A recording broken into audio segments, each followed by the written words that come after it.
Ladies and gentlemen, welcome to the 2007 edition of the Rim Job Rumble. The Royal Rumble, the Rumble, the Royal Rumble in the jungle, George in the jungle, Royal Rumble 2007. That's what we're going to be reviewing today, and it's also a very special day as it is the 1 year anniversary of our iteration of One More Match. So the Room Job Rumble and the 1 year anniversary. Now, do you have more stuff you want to go into about the anniversary? As this is your baby. Yeah, this is obviously the rim job birthday cake. We're gonna rim you. Obviously, like, I'm excited. Obviously, technically, Pigs and Fergs turns 2 this year, but it was born on a leap year, so fuck it, it's turning 1. So yeah. Also, this marks the 1 year anniversary of the ECW arc, because we started with One Night Stand 05. 06 is Yeah. 06 was the What following the week. longest video we ever did. Yeah, no, I think the Christian Cage Extreme Rules one was longer, but that was Oh, because, really? yeah, Fucking because hell. we had notes for that one. We had notes, and Yes. we were both, well, not pissed, but we were both just fucking having a fun time doing it, I guess. But yeah, this year anniversary of One More Match, I just want to say, what have you been proud of doing with this? Have you been proud of, like, watching ECW/NXT? NXT will continue, by the way. We're just gonna. I said we're gonna go back for after the Rumble, but I went, why not just do ECW up to Mania, and then we'll intersect them when we get to Mania. After Mania, we'll do 1 month of NXT, 1 month of ECW. You get it. So what have you enjoyed about doing one more match? What has led you down this path? What have you enjoyed? Fuck I off. mean, it's no, it's been a good year. It's been a good year of reviewing the wrestling. It kind of it made me bounce back a bit as a wrestling fan. I've probably gone slightly the other way, as we have had constant shit with ECW for the last 4 months now. But at the start, we were watching a lot more wrestling. It was like, yeah, it's fucking sick. I was getting back into it properly, and it was really good fun. Also, One More Match has just acted as a platform for me to kind of reactivate my funny side. So that's also probably been the biggest success story of One More Match, is me making the unhinged jokes. Yeah. What about you? I enjoyed, like, the fact, because watching Walford is the more restricted one, where we have to kind of be more, I don't want to say sensitive or woke, but we have to be more like, Same. yeah, we have to be more tame. This one we can Like literally, you wouldn't. It's like, well, it's a thing. I think it was Billy fucking Kirkwood who's like, yeah, I have a radio show at like 6 in the morning. I'm not going to be Billy fucking Kirkwood at 6 in the morning on the yeah, radio, for fuck's sake. You got to have your yeah, different audiences. But yeah, this is the different audience. This is the definite different one. But it's been good fun though. I didn't really expect we were gonna get there. Well, I didn't think we were gonna make it to a year.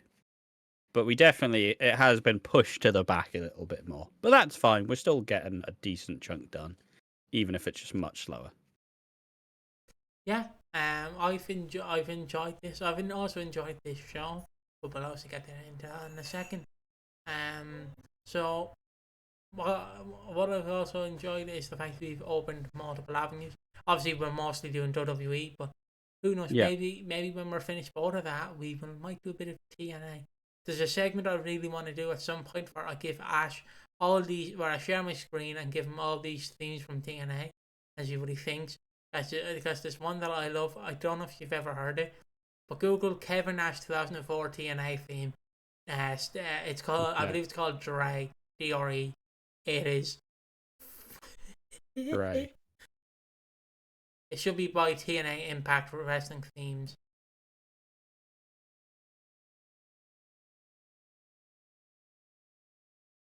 Why is Still, he coming out to this? still Dre. Why is he coming out to Steel Dre? Someone says it sounds like Still Dre for toddlers. It fucking is. It fucking is. I don't get it. I think it's his best thing because it does not fit him at all. Because I'm just imagining him coming and going, still Dre. fucking bond. The Yep, other, sound. the other great TNA theme that I want to recommend is if no one has ever heard it, Scott Hall's "Marvelous Me" in TNA. Oh, anywhere you go, you look and see "Marvelous Me." Rip Scott Hall. He's not on the show. Oh, yeah. For a second, I thought you were saying Scott Steiner. I'm like, Scott Steiner's. He's not dead. His career is. Yeah, but he's retired now. Yeah, true. Rick Steiner's career is dead though. Fucking transphobe. Fuck up. But yeah, there's also another great TNA Impact theme that I love. It's because obviously, Dale Oliver's method to the themes was to do Just knockoffs. change it slightly. Yeah. So the other one he did is the Sandman's. It's like it's just Enter Sandman but tuned up. Fucking Yeah. oh, it's great. But yeah, I've enjoyed doing one-on-one matches. It's been a great outlet for me to talk about wrestling and talk about what like we enjoy about wrestling, and like I really want to do TNA at some point because I want to specifically I want to cover the Kevin Nash, Alex Shelley arc, Paparazzi Productions. So I think Yeah. that's fucking funny.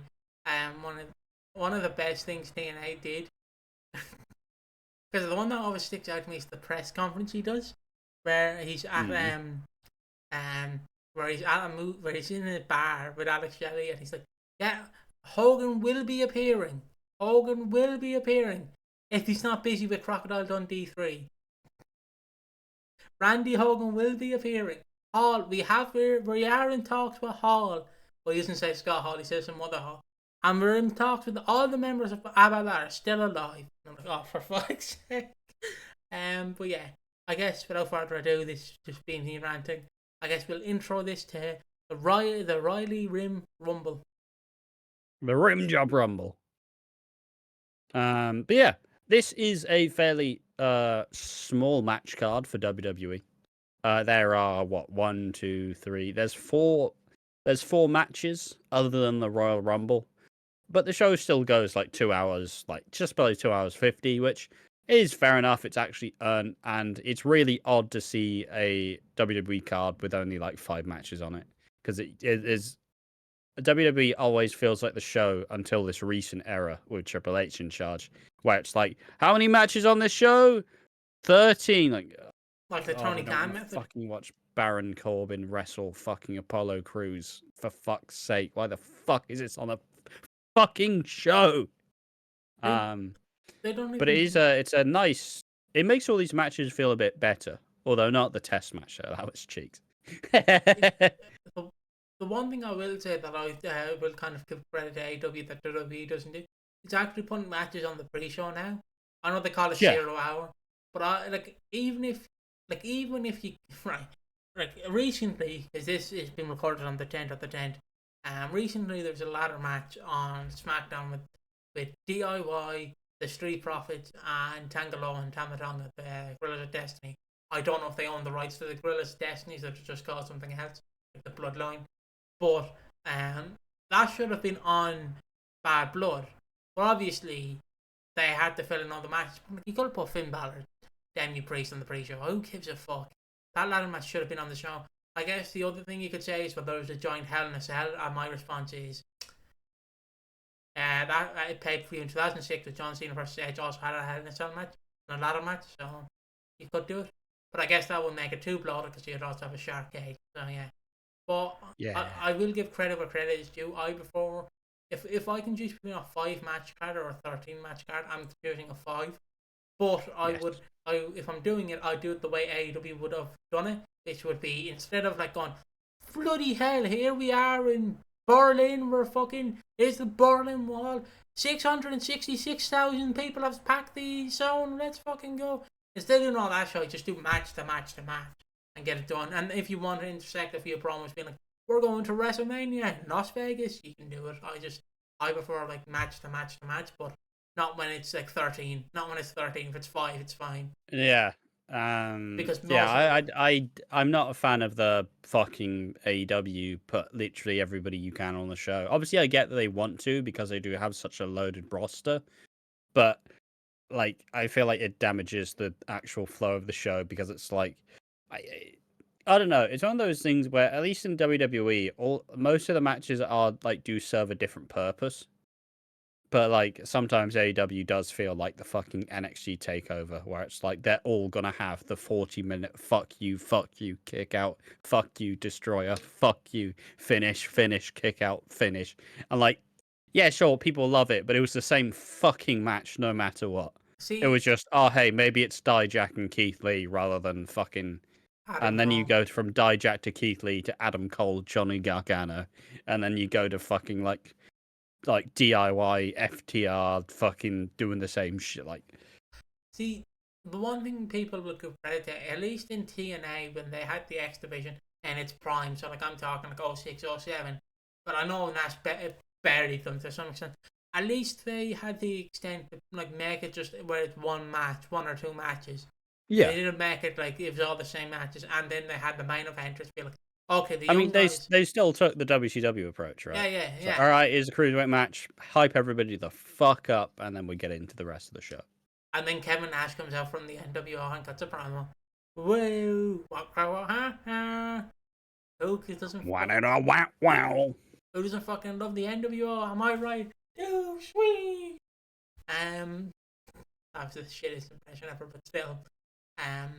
Yeah, I love the fact that Rumble is only five. Like it's only 5 matches. Again, the Rumble is usually an hour. You know what I'm glad has died out? Well, Is that 1, 2, sweet? I'm glad that's fucking dead. me too. I'm so happy that's dead. Anyways, yeah, but yeah, it's a 5 match card. It's a decent amount, and I think they did a pretty good job with all the matches. You get a tag match, where is the Hardy Boys taking on M&M. The fourth night only. the fucking, I don't know how many times these cunts have wrestled in the last like month or two, but it feels like it's on like number 5 or something.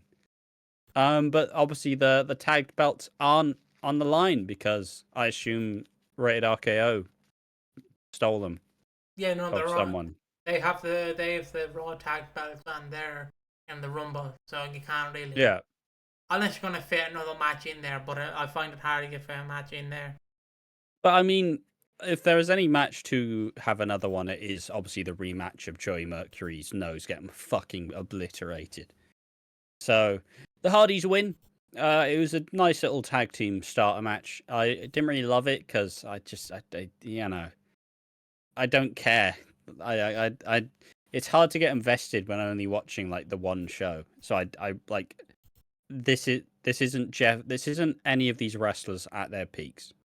Like nobody's at their peak here. It's just kind of like a by the numbers, fun enough. I'm just not that big a Hardy Boys fan. I'll be real with you. I just kind of look at them both and I'm like, oh man. I just think Matt's just shit. I just think he's just awful. See, the Hardy Boys are like when you fucking when you eat ice cream too often, and then you just get sick of it. Because the Hardys Yeah. for the past 30 years nearly, fuck me, it's nearly been 30 years of the Hardys, have wrestled pretty much the same. And I understand what age you have to slow down, but Yeah. they've never slowed down, and it's just constantly the same. But you can clearly tell they're in fucking pain because they're like,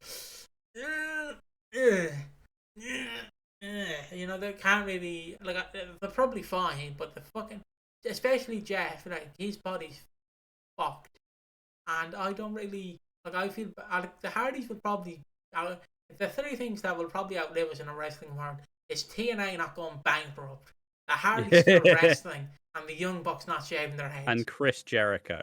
and Chris Jericho, 4 things. I did get to see him get murked in Terrifier though. That was lovely. Was he singing? Was he at least Gets singing his Judas fucking songs? face ripped off. No, he did his very wrestler acting where he used his normal voice and go down here, man. It's awful, terrible actor. At least I got to see him get fucking murdered in a video game. Yeah. But yeah, it's a decent match. It's not too great. It's not too bad. It's nice to see a nice, hopefully payoff. I swear to fuck, if we have to watch him wrestle again, though, I will scream. So, buddy, one night only, guys. It's one night only, and they also have the shit Hardy's theme, which I still hate. It's still if No More Words didn't exist, it would be great, but it does, so it's shit. Next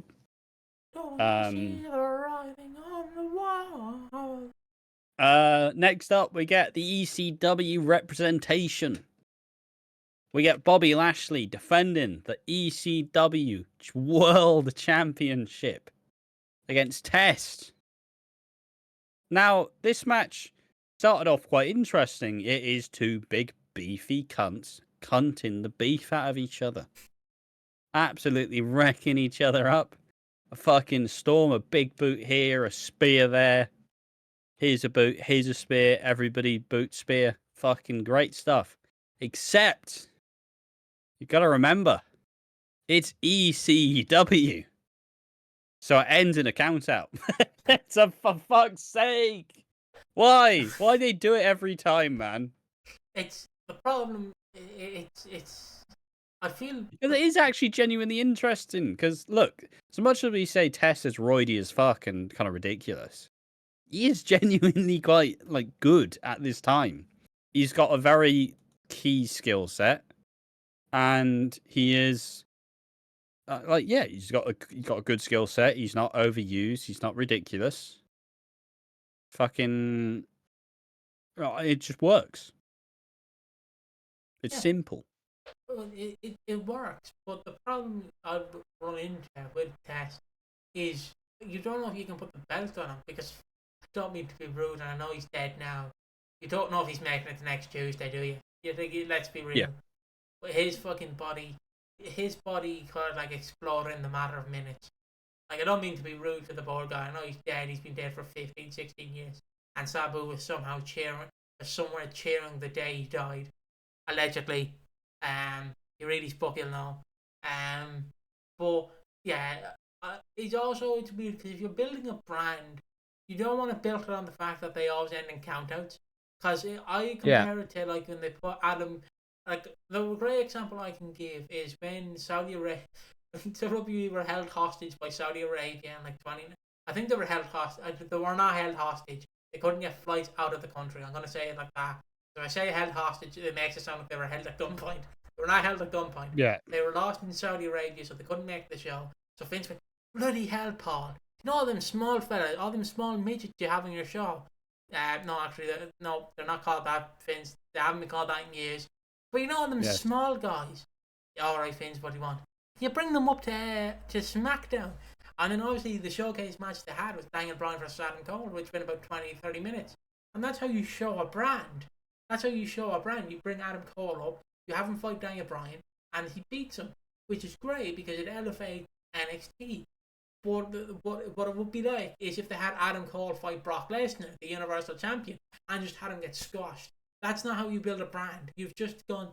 NXT is a good brand. I mean, it's like the Survivor Series match. Yeah. The Survivor Series match where they had NXT. You have like Keith Lee, fucking Walter,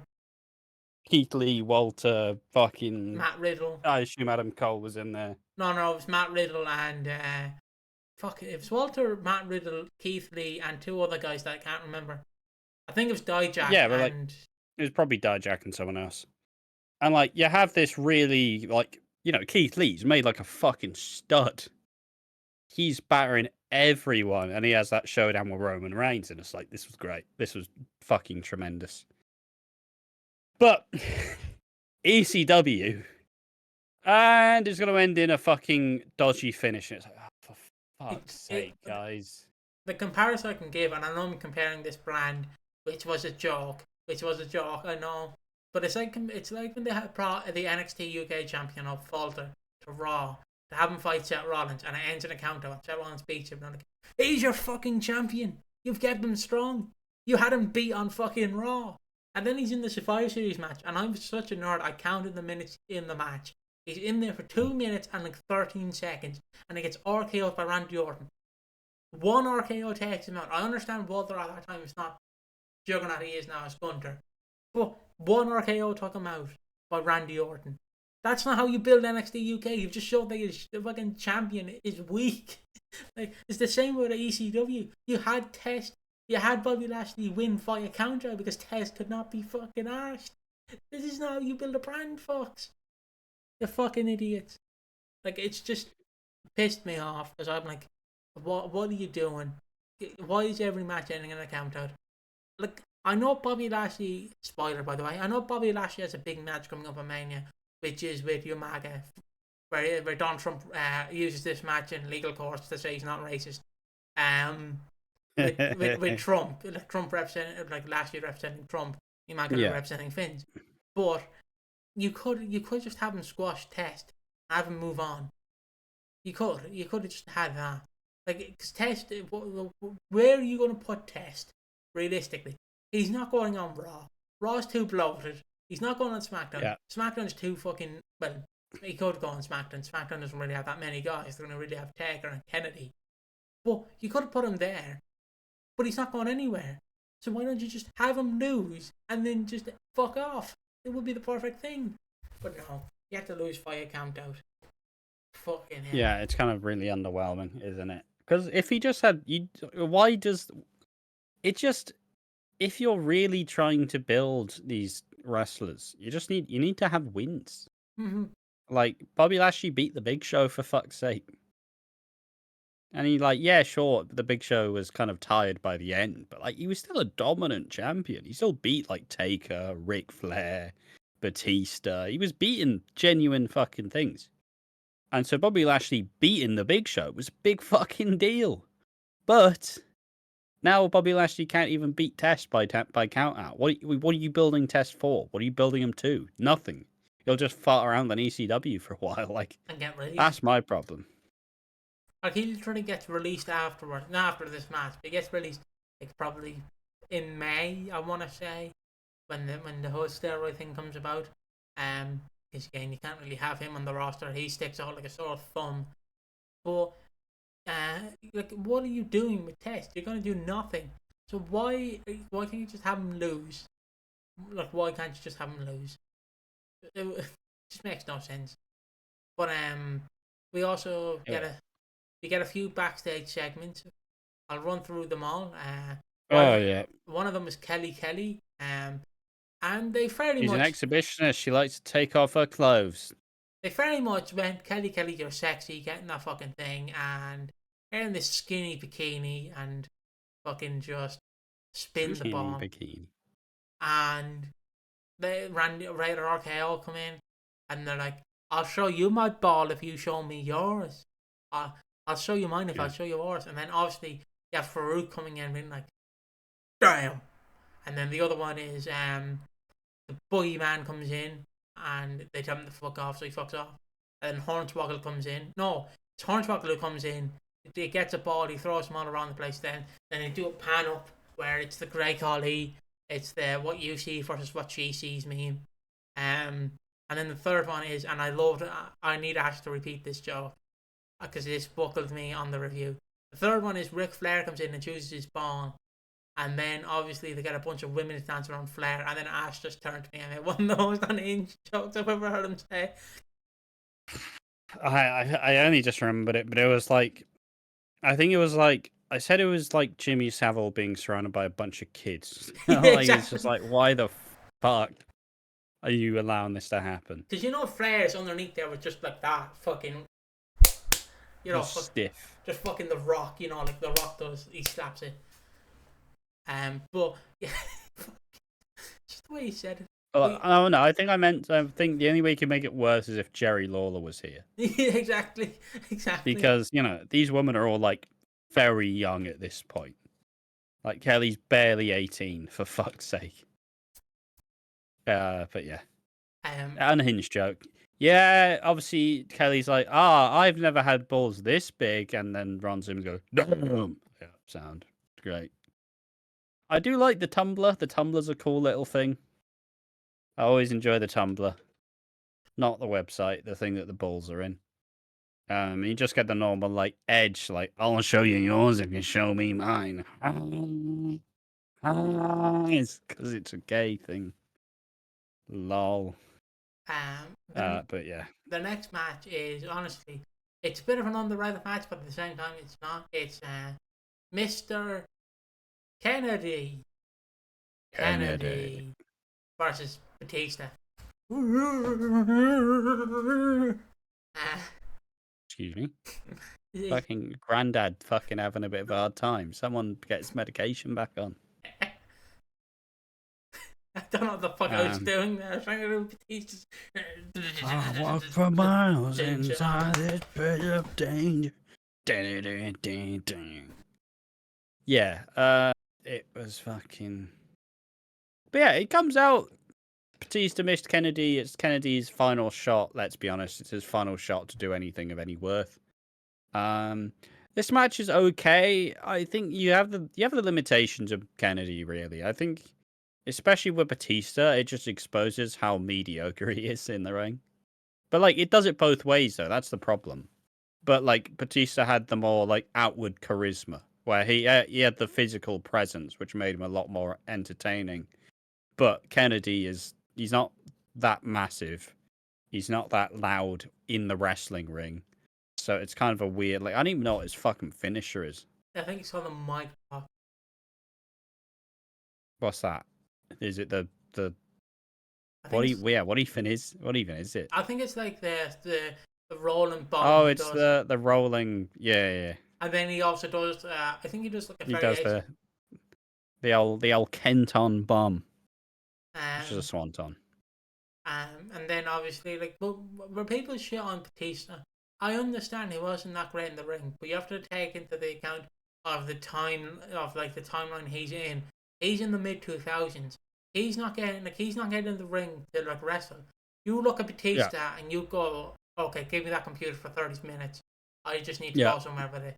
Don't worry about the white stuff on the screen when I come back. But I just need to go somewhere because of Batista. Like his presence is what makes Batista. It's the same with Cena. Like Cena, you might get a good match out of him. It's very hard at this time, but you might get a good match out of him. Same with Batista. I know Batista was flawed and people say he wasn't good in the ring. I understand that. But at that time, all you needed to be was a big hunk, have great mic skills, and have a presence. Did he really have, though? What? Mic skills. He didn't have mic skills, but he sort of carried his own in the sense. Like, like if you put him in with Eddie, he worked great because Eddie's carrying him, which is great. Because how I think you can get a good promo out of someone is if you have them with someone for months. It's like Jungle Boy when they had him team up with Christian. He was shit when he left, but when he turned heel, he's doing decent now on the mic skills. Like, if you're paired with someone who's a bit better on the mic, you should be good. You should. Or Luchasaurus, where you just go, ah. How are you, Luchasaurus? Ah. Fucking the good old Luchasaurus. But yeah, Batista has all those things, so his wrestling doesn't really matter. And yeah, his match can be boring to get through. But if you've just watched his entrance, even if the match is shit, like the minute he starts doing the fucking gun thing. I mean, the current word is aura, right? Yeah. He does have the aura. He is big. He's but my question is why the fuck they didn't do it for a lot of these other guys that could have easily done it. Like at this time period, you could have easily shifted around to other wrestlers. Like you could have done this. You could have done this for Lashley. You could have done it for Chris Masters. And like, yeah, sure, Batista in the annals of history is better, but like, if he didn't get a bunch of world title runs, probably like, he would never have been as elevated. You could have easily not have had a legendary career. I think. Like, I don't think his talent is what pushed him forward. He was just in the right place at the right time. What I will say is, I think he did have the better moments. Yeah. What I will say is, I think is because he was in Evolution, and Evolution kind of. Yeah. Because you have to kind of look at it because. I mean, wasn't it supposed to be Mark Jindrak instead of Batista? The story goes, I was supposed to be Mark Jindrak, Randy Orton, Ric Flair, and Triple H. That's a lot of O's. No, it's not. Yes, it is. And Mark Jindrak and Randy Orton would apparently just get into fights with each other, like two kids, and Triple H was like, "Stop it now! Stop it, you fuckers! Stop it!" He's like the angry dad. If you don't stop fighting, I'll turn this fucking car around. We're not going to Disneyland. Yeah. And like they were like, I need to get someone else. so they got Batista. And what I will say is, it kind of Randy Orton's failure worked in Batista's favor, because the original plan for Mania 21 was obviously Randy Orton was going to beat Benoit at SummerSlam. He was going to lose Yeah. the belt to Triple H. Then he was going to fight Triple H at the Rumble, I believe. Either win the belt back or lose it, and then fight him at Mania. But obviously, as history will tell you, Randy Orton wasn't that great in 04. He didn't really have the presence, and he No. just it's like when you're slowly falling with ice. He just slowly fell, and what really worked is people were getting over Batista, so they went, he'll fit in, he'll do well. They obviously changed to the Batista beating Triple H, which worked. Yeah. But the reason why you can't really replicate it is because there can only be one evolution. You try if JBL's cabinet, which had like Elijah Burke, Orlando Jordan, the Basham brothers, and JBL. Imagine trying to do the fucking thumbs up, thumbs down with Orlando Jordan, the fucking Danny Basham. Like, it wouldn't work. You can only replicate it once, and I understand it might piss people off that Batista was just pushed higher than others, but I think it works because Batista is just this guy. He just has an aura. Like, Chris Masters. I could have don't been think there. like it's not to say that it's not to say that Batista's shit, because Batista's storied career, did a lot of good work. But like, I think you probably, out of all the people, you could probably change out Batista in this time period, You and could. you like someone else would have been elevated dramatically more. I don't know. But obviously, he grew into the role for sure. But I feel like he's probably one of the weaker like champions at this time. If they went with the original plan of Kennedy, if he didn't get injured, where he would have beat Taker on a SmackDown and took the belt off him, I think it would have been great. And the other star that was supposed to be built, but obviously I blame WWE, not this guy. I blame WWE because they could have easily edited out the segment, but they didn't. The other guy that could have been elevated was Muhammad Hassan, because he was supposed to beat Batista at SummerSlam 05, but he never did, because of obviously the London bombings happened, and they aired that segment where all the terrorists come down and choke out Taker, and they always blame Muhammad Hassan, but I'm like, you cunts could have edited it out.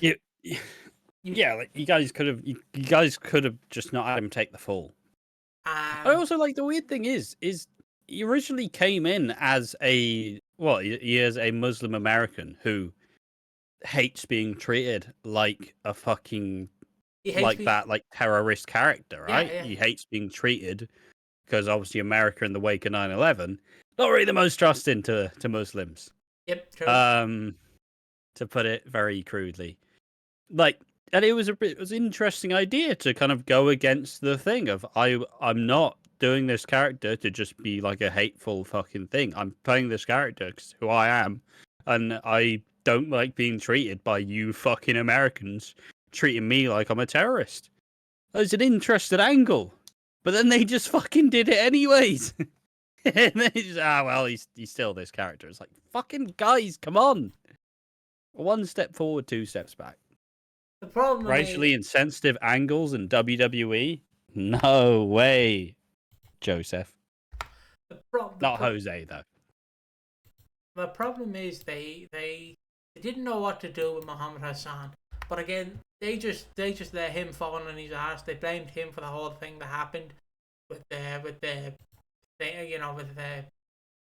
terrorist attacks on SmackDown with The Undertaker.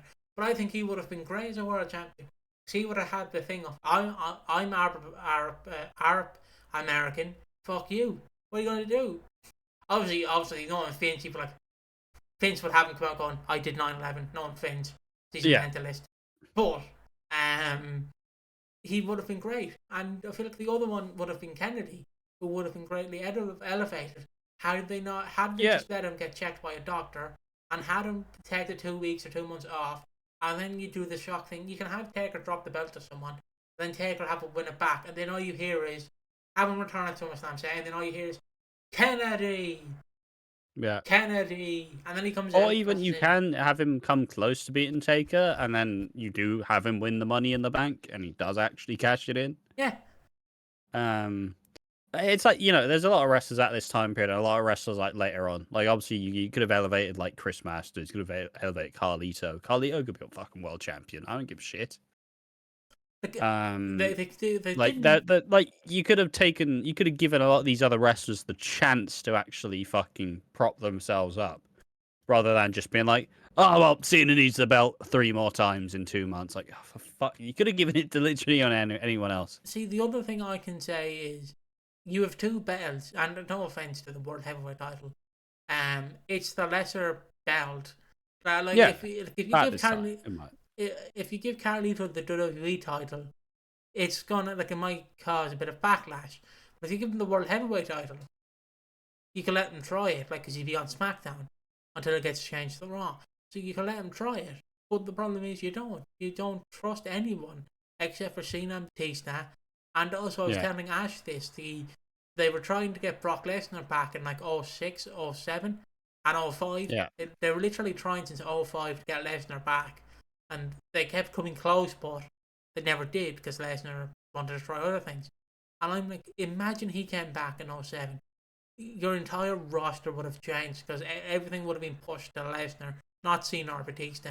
No matter if they were built stars, because Lesnar would have been the bigger one out of the three of them. yeah.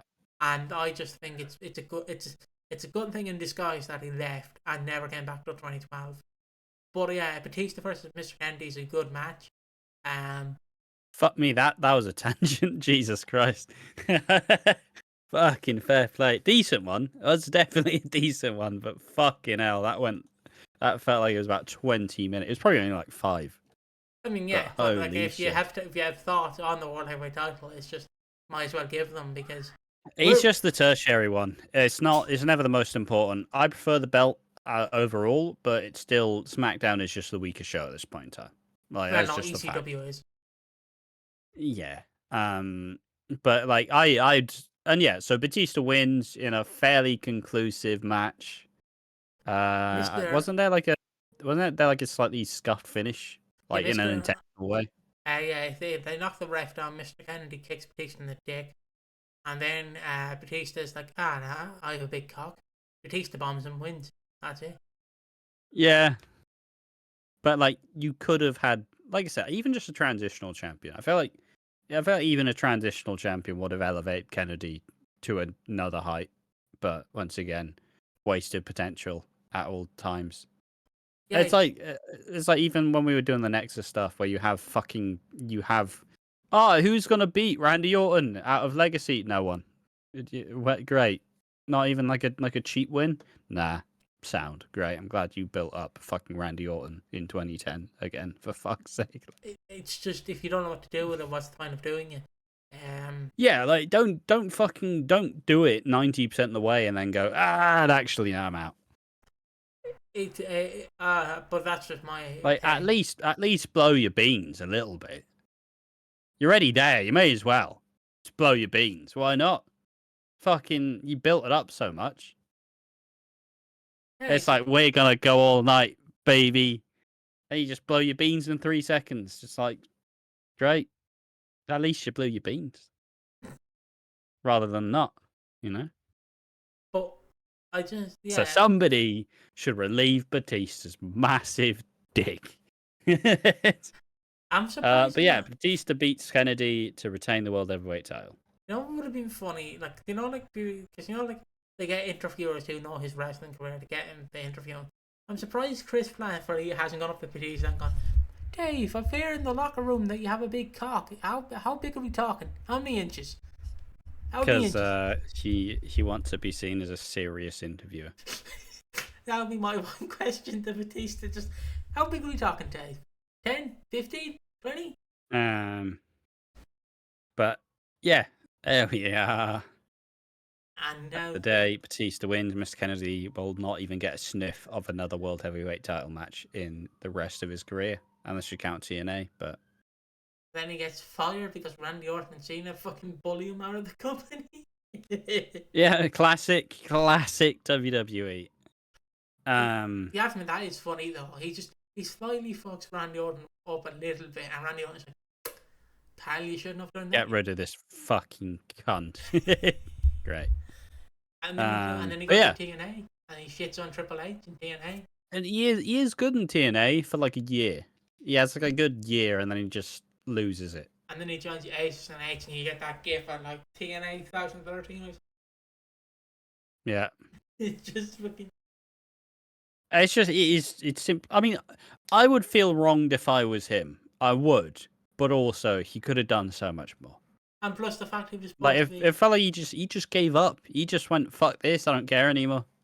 Plus he was like, even when he lost Money in the Bank and later this year, spoiler by the way, sorry. He becomes Mr. Kennedy. He's supposed to be Mr. Kennedy's illegitimate son. He's supposed to be Vince McMahon's illegitimate son. But obviously, Yeah.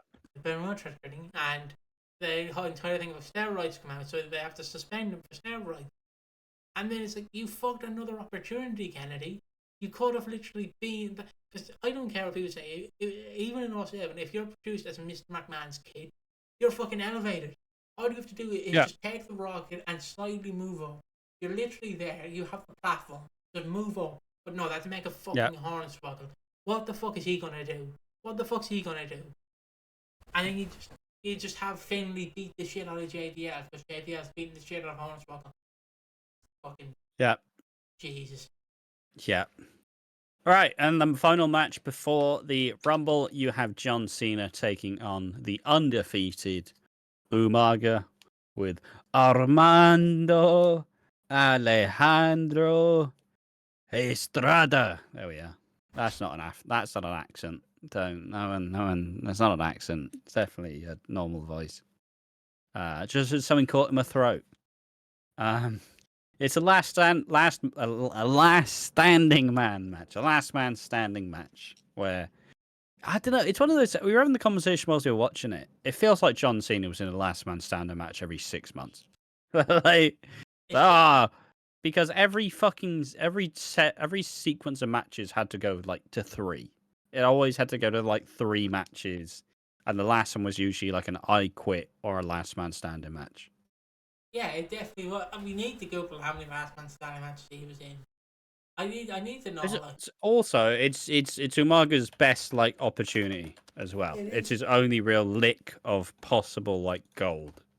But I think I don't know if it's true, but I think when Umaga passed, Vince was generally saddened because he generally liked him, and he literally told him get help, and Umaga went, "Don't need help, mate," and then obviously he died. So if he got that help, he could have lived, and he could have returned, and he could have possibly been champion. Or who knows, he could have been a part of the Bloodline story had he lived long enough. Think of that. I mean, was it like, what was it? I don't know. What was? How did he die? I think he just had an overdose, or he just died. Oh, fair enough. Because I think the story goes, Vince was like, "Mate, get help and go to rehab," and he was like, "Don't need to." And then obviously didn't work out in his favor. So they kind of the same with Viscera, where they were like, Big Daddy Fish. Yeah, he had both a heart and liver disease, drug use, and heart disease. Yeah, fair enough.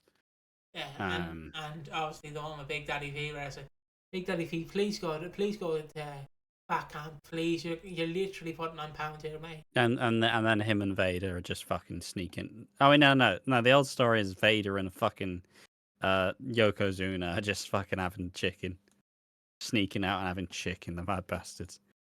But yeah, it's also like you could have had Umaga win. You could have had him win as well. And you could have built him as a serious fucking threat. They want to build Cena as like this successful champion who holds it long. Yeah. I think the original plan was Orton to win it at some point, and Cena to win it back. Obviously, Cena gets injured on Raw late August, early September, late September 07. Which you just realise how many fucking hits WWE take this year. You just realise how many hits they take. And obviously, like, Umaga was supposed, if I remember this correctly, Umaga was supposed to have a match against the Jackass crew, because obviously Jackass 3 came out this year. And obviously, again, the tragedy happens, and Jackass go, well, we did appreciate the money, but we can't really show up, Vince. So that never happens. So sadly, Umaga never gets that match. Also, if you watch that segment with Steve-O is supposed to sell being knocked out, but he doesn't, so Umaga just keeps spiking him. He just fucking wrecks him. Yeah, which is funny. But yeah, Umaga looks great in defeat here. He has a good match with Cena. It's It was generally also a decent. It was a decent. Did you do? It was a good finish. Armando Estrada like takes off the top turnbuckle, and then Cena ends up just SDFing him with the ropes. It's like he looks very strong in defeat, but it's just that it just didn't happen, did it? You know, like he's never getting this win back. I mean, the amount of times where Cena beat someone who probably should have won is kind of absurd. Is Rusev gonna win? Nah. But what? Why not? Nah. Great. Cheers. You know, like it just like yeah, Cena is great, and Cena is a legendary figure in wrestling, and is probably one of the best Well, yeah, probably one of the greatest of all time. He's up there for sure. He's in that conversation, but he's at there at the behest of so many other people who could have been elevated. Like, yeah, sure, they aren't going to be undisputed fucking top tier, but like they'll still have had their fucking shot. They'll still have had their moment, and not just gotten so close and then just get edged out. But it's a really good last man standing match. It's a great match, and you can see why it's kind of talked about as like, yeah, that's actually really good, especially at this time with Cena, where Cena's cheeks. he's not good. He does the Cena match where it's like battered, attitude adjustment, STF wins. Like great. it's just it's a typical Cena match, but actually it works in both men's favors in this match. Like Yeah, obviously Cena, I don't want to say Umaga's carrying him. Cena's carrying Umaga. Let's be real. Um, but it's a kind of interesting scope because they're both carrying each other in a sense, which I don't really see in wrestling. It's usually one opponent's carrying the other, but they're carrying yeah, each other, and it actually works out decently well. Like Cena launches the steps at Umaga, like he grabs the turnbuckle, chokes him out with the turnbuckle. It was fucking brilliant. Um, and then obviously like Umaga like he runs off two tables, splashes through the third one. Oh, ooh, I can yeah. tell why That's a really cool moment. Yeah, I can tell why people actually enjoy this match. Um, but yeah, that's why I think that's where we now go into the Remy Rumble, the rim job rumble. the Remy Yeah, Jumble Jump. stop. Put that fucking phone down, you little bastard. Sorry, I bought a new phone and it's here and it's staring at me, and I'm like, I have to fight the urge. But yeah, the rim job rumble. Um, kicks off with the first two. The first two, you know, first two in a Royal Rumble are typically the Iron Men. You know, they usually last a long time in the match, and they are the workhorse. They are the true workhorse of the Rumble. Now it's 2007, so you may expect like I was like, oh yeah, all right, Kenny Dykstra gonna get a good 20-30 minutes, show off that he's capable. Number one is Ric Flair. Which, you know, being the Iron Man in the 93 Rumble, that's the one he wins, right? I think it's 92, 93, yeah. Like, you know, Iron Man in that Rumble, great. Ric Flair, prime of his fucking career. 2007. So it's like, okay, a young guy's gonna get in here to put on a good account for himself, as someone is usually the Iron Man. My name is Finley. Like, for fuck's sake. Finley, 1 and 2, Ric Flair and Finley in 2007. Both men got to be late 40s at best. For fuck's sake. And Finley is the workhorse of the Rumble. He stays in it for 30 minutes, for fuck's sake. I just, like, you told a story of how basically they decided they didn't have anybody. So it's like, well, Finley, time to get back in the ring, big boy. Yeah, the Like, story, from what I've heard, the story goes that obviously Finley was helping like the women's division in the mid 2000s. yeah. And obviously, Vince went, fuck, we don't have any SmackDown main eventers. Hey, Fit, big boy. Got a singlet here, do you want to get fucking in a big boy? Pop him in a singlet and he's on SmackDown. I'm like, you could elevate some other guys, but yeah, it's so funny. Because I was like, Ric Flair is number one. Number two has to be some workhorse like Michaels or Benoit or fucking Edge. No, all you hear is, my name is Finley and I love to fight. And I'm like, you think But you're like special? for some reason to me, it does kind of work though. It, It it, does kind of work. Like Finley, he has been elevated somehow. Like he is actually, he's not upper tier at all. He's nowhere near a main eventer. But like, I don't mind him. I don't mind him in that role. That's the weirdest bit. Like it's done its fucking job. I don't understand. Like Finley, he's good. He's great. But at this time period, he's like no fucking surprises. Bog standard brawler, has the shillelagh, fucking like he's genuinely all right at this time. I don't get it, but they did manage to pull it off. it's it buckles me though. It's just like imagining you're a child at home, imagining like, oh, who's gonna be number one and two, Dad? And your dad's like, oh, it's gotta be these guys, it's gotta be these young up and comers, and then you just hear, woo! Oh, it's not '97, Dad. Get fucking Flair out of there. I don't even think they had a But match in just remember, in WCW. the SVR games, Ric Flair is ripped. And in his action figure form, he's fucking rich for some reason.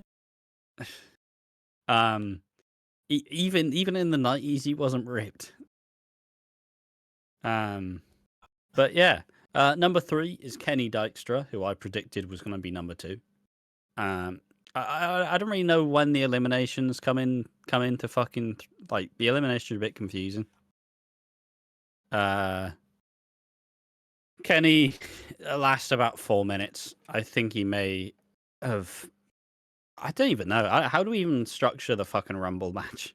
You just go through the entrance, and then when you hear elimination, just pop it up.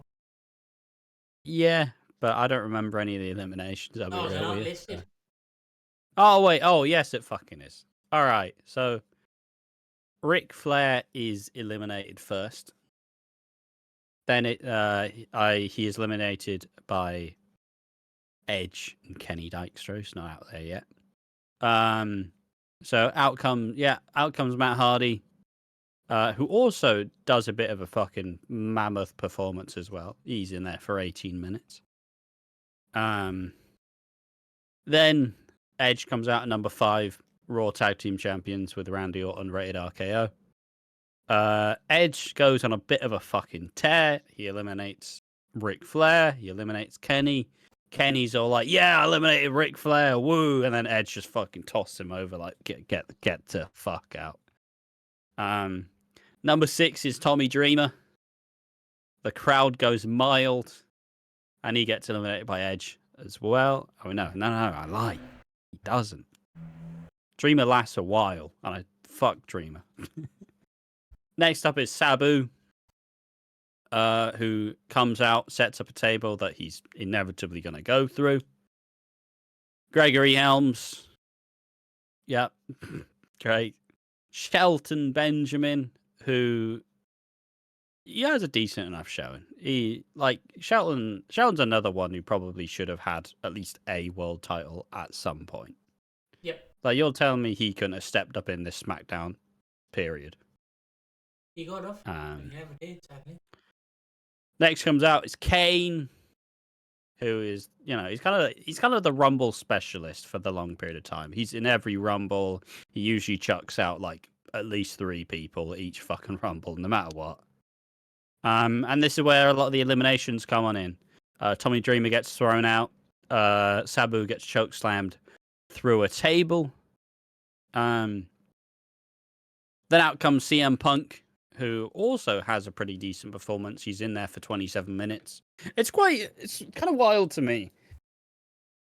It's still weird to imagine that Punk was actually being pushed as a proper fucking.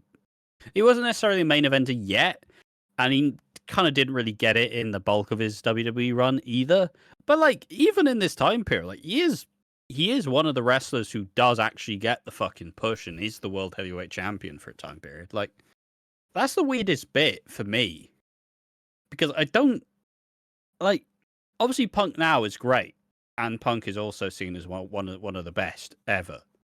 But like everything that he's done in WWE up to this point, it's kind of like, really, this guy out of everyone you've chosen, and they actually choose like a genuine talent.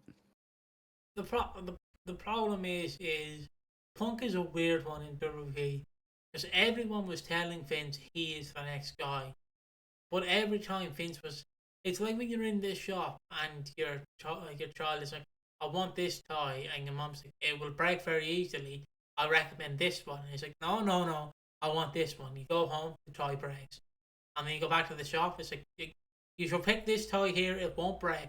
I'm telling you, son, it won't break. He picks up the toy, brings it home, breaks. Same thing happens again and again and again. And then when it's time to finally buy the new toy, you've just wasted him. There's no point picking it up Yeah, because he's fucked off. And that's the problem Vince ran into. He preferred everyone else over Punk because everyone was going, Vince, you need to listen. He is the guy. And he's like, no, no, no, no, he's not. He's not. Fuck off. He's not. James is the guy. yeah, Ryback's the guy. yeah, And it's yeah, you're not thinking Vince. Yes, he was world champion in 09 and 08, but literally he was told by multiple people, and it is confirmed by multiple people, he was told Vince he is the guy. That's the problem you yeah, run into when you're in a workplace and everyone knows you're the best. The top guy doesn't think you're the best; he thinks someone else is the best. And the problem that's the problem Punk ran into. That's why I wouldn't go back to a place if they said you're great, but Ryback, Elijah Burke. Like I wouldn't go back to a place yeah, where you know you're the best. Everyone's backing you up, saying you are the best, and then they go, "The Rock, though, The Rock is better." And it's like, "Fuck off." He's not here for 365 days. Fuck off. So I understand. Like I understand as well the whole Vince method, but he's literally told he's the best, and he won't listen. You will slowly see like Vince pushing his way in and being like, yeah. "You're gonna lose, Punk." Am I gonna be good in defeat? Ah, well, Elijah Burke wants a match with you. But yeah, I do think that the presentation though is definitely they are getting there with Punk, and does he have the GTS yet? He still doesn't have it. I don't think he has it for a few more months. But I could be wrong. You But could, like he like I said, he is one good finisher away from actually being complete. he's arguably one of the best in WWE at this point. He maybe not hang with the main guys yet, but he's definitely there. And again, I think had the original plans worked out in ECW, where Ben was going to obviously elevate him, I think it would have shown him quicker. Look, he can hang Benoit, so he can clearly go with Vince, and Vince Yeah. might have listened. Instead, they went, Johnny Nitro, get the fuck out there, you cunt. You. Yeah. Yeah, fucking hell. It's just Uh it's yeah. like it's like Mom, I really want to see, I really want to stretch Armstrong. It's not fun. Yeah. Next out comes King Booker, fresh, hot off losing the World Heavyweight title and back into obscurity. Classic. Does he not just wrestle Benoit for a while now? Oh no, he wrestled him in Hot 6, I think. Oh, all right. I honestly have no clue what the fuck Booker does. Does he just leave? He just goes to TNA now, right? The funny thing is, Triple H comes back at like SummerSlam 07, squashes Booker T, and Booker T's like, that's it, I'm done. See ya, TNA. Fair enough. And he just went to TNA because he wanted to try his acting skills. And TNA were like, Mm. oh, well, Dixie, I need this Tuesday off. Why? Got an audition with McDonald's. It's going to get somewhere. Oh, really, Booker? Yeah, yeah. Oh, Dixie, I need this Thursday off. My dog's really sick. Booker, why not, Booker? Whereas you go up to Vince and like, I need this job. He'll be like, no, pal, lift the work. Dixie was just, Yeah. go ahead. It's my thing, I guess. Yeah. Next comes out is Super Crazy, who gets a ridiculously good pop, and I don't know why. I fucking have no idea why he's super crazy. So it's like, what the fuck? What? How? I don't like. I was like, oh, maybe he's from Mexico, but he lives in Texas, and like, I don't fuck. I still have no idea why Super Crazy got such a reaction. He's over, brother. I mean, he does do a lot of the cool spots, I guess. Like, yeah, as the moonsault in One Night Stand, fucking out in that sun, fuck off. But yeah. It's great, gets great reaction. No eliminations just yet. Though Jeff Hardy comes out, Sandman comes out. Sandman gets eliminated in 13 seconds by Booker T. Sandman is truly an entrance. Then Randy Orton comes out, and Randy Orton and Edge kind of go on a bit of a tear. As goes Sandman, then Super Crazy gets eliminated. Then Jeff Hardy gets eliminated, and then Randy eliminates Matt. Booker gets eliminated by Kane. And Kane eliminates Booker T, and then Booker T eliminates Kane. So, and it's like he's out the ring, but he still knocks him over the top rope. Great. Fuck's number 12. So yeah, Chris Benoit comes out, RVD comes out. It slows down a bit here as well. So I'll just run through more of the entrance. World's largest slot machine Viscera comes out. How's anybody gonna get him over the top rope? Johnny Nitro comes out. Kevin Thorne comes out. Hardcore Holly comes out, and Shawn Michaels comes out. Shawn eliminates a couple of people. He takes out Finlay. The fuck's number 13? And he kind of just starts super kicking everyone. Eventually, super kicks Viscera, who eventually goes over the top rope very slowly. About 10 different people get the fucking nod for the elimination for this one. And yeah, so Viscera and then eliminates Shelton. Benoit goes on a bit of a tear as well. He eliminates both Johnny Nitro and Kevin Thorne. Where the fuck's 17? Chris Masters gets rid of RVD. But then the Great Khali. We go from Chris Masters to Chavo, which I still love his theme. It's still good. Ooh, Chavo! Bow, bow, bow. Fucking great. No, sorry. The only way I show on Johnny Nitro because he replaced the Vengeance Day. Imagine they're like, okay, CM Punk found a replacement opponent. So everyone's like, oh, Benoit's going to come out. He's going to come out. Ooh, Chavo. Everyone would have wanted a very fun. So I tell you. Yeah. MVP comes out. Carlito comes out. And the Great Khali is there. Great Khali eliminates 7 people from... He eliminates... I think at first he just starts chucking cunts out of the ring. He gets rid of Benoit. He gets rid of...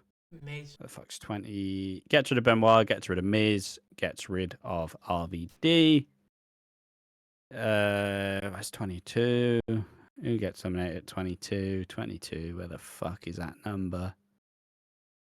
I don't fucking actually fucking... Fuck.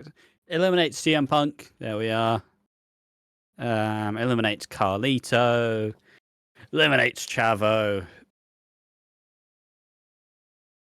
26. My brain's not working.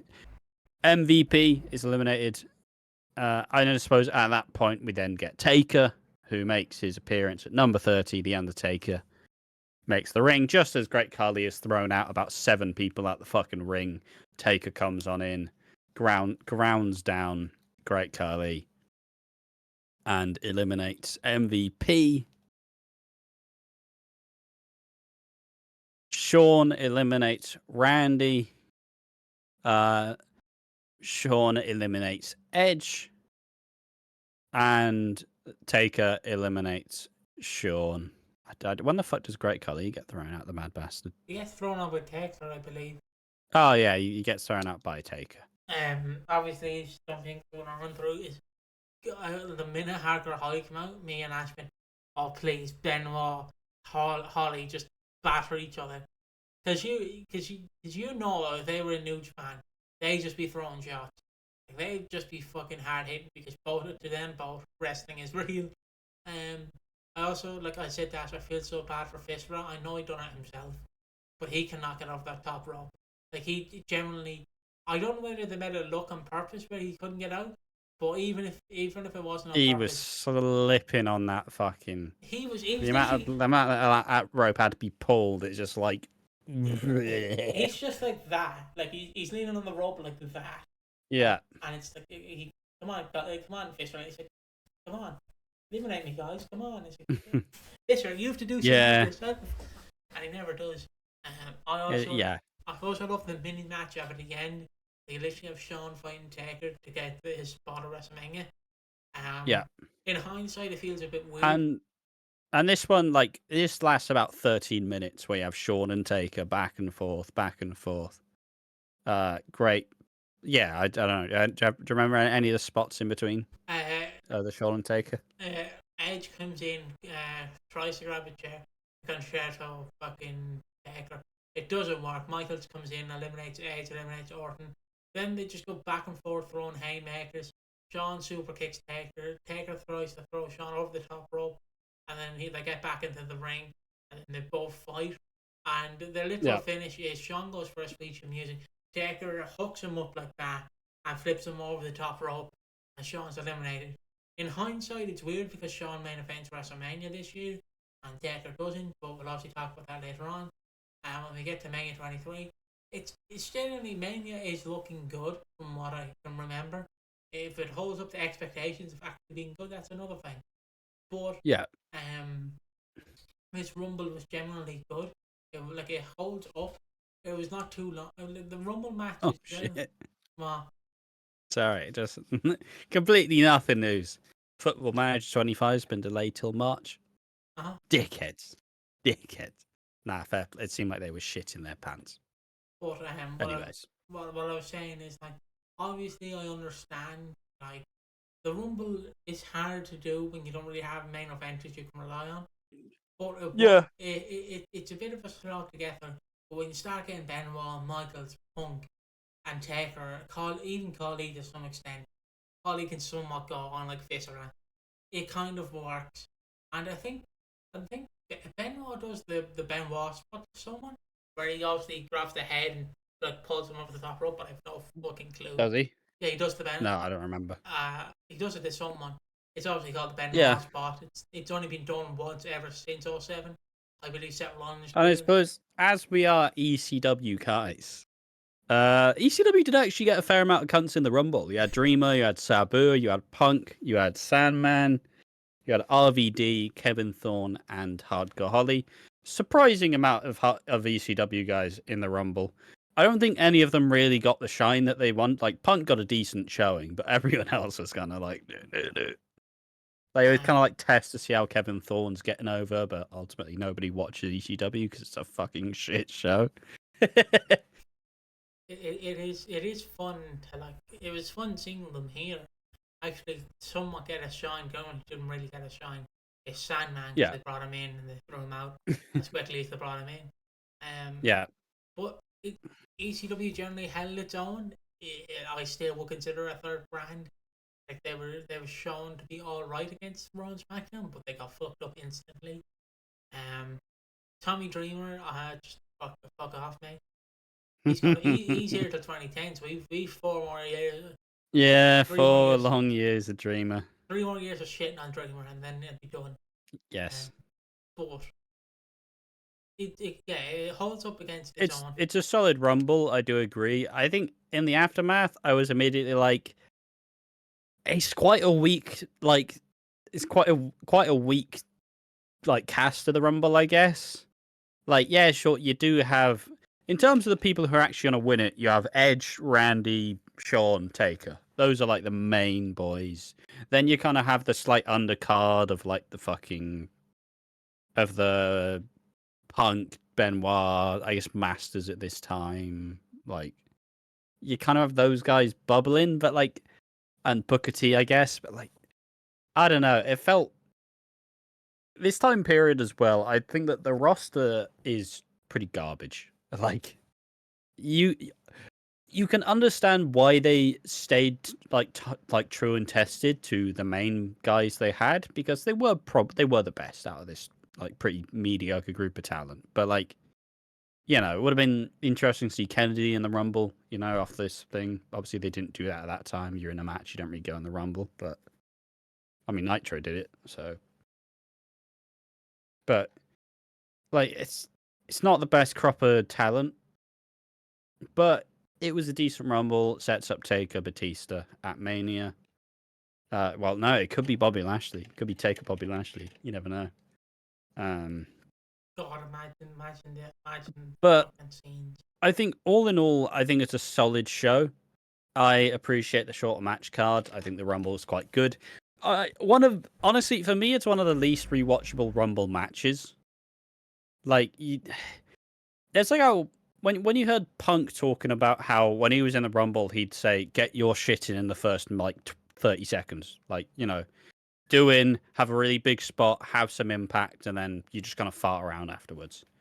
Like, you can definitely feel like it's like, here is Chris Masters. He has hit someone with a clothesline. That's it. That's all he does now. Like, it's a bit of a hard pill to kind of swallow, where it's like, what is Chavo doing? He is doing nothing. Like, not I'll not everybody got their shine in. I'll obviously tell the story again when we get to Rumble 08, but there's a famous story of Cody of in the Rumble, and he's like, "Fuck it, I'm gonna fuck with Taker," and he punched Taker in the back of the head, and Taker's like, "Drop kick me," and he drop Yeah, kicks him, and he's giving him spots, and he's like, "Holy shit, I'm fighting Taker," and then he tells the yeah. story of like Snuka's in the ring, which funny in hindsight. Snuka's in the ring, and then like Piper comes out, and he points to Snuka and goes, "You motherfucker!" Just fucking launches at him. It's also like there weren't that many there weren't that many like legends at all. I guess because you were overusing them in quotations in the past year on like Raw and Yeah, there SmackDown. weren't too many legend appearances, and there weren't any like. I don't really think there were any surprise returns either. So like the actual excitement, I guess it's different than what's to be expected from the Rumbles because it wasn't like a major shock or like a major like, oh, who the fuck is this? Just kind of like, okay, here are all 30 cunts who actually want to go to WrestleMania, Mm-hmm. which doesn't necessarily make it worse, but it makes it a bit more underwhelming, I guess, in the like grandeur. Like the spectacle's not as intriguing, but it's still a decent by the numbers Rumble match. But I don't think it's particularly memorable. Yeah. Yeah, and I think without further ado, we will end it off. We're nearing Halloween. We're probably not going to do a Halloween pay per view. We might, but we probably Uh, scratch our slim. I'll try and get Ash to watch one of Halloween Havoc's. One of them. It's not going to happen, but we can dream. And without further ado, we'll see you in the next one for when we review the Vince McMahon ECW episode. Yep, Vince McMahon appears in the next ECW. I know there's too many people here that are in a lot of bother. We shouldn't really be talking about, but we have to review it. And I guess without further ado, we will see you in the next one. Bye bye, take care, and don't forget to don't forget to give your wife a lovely rim job in the rim job the rumble. Rim Job Rumble.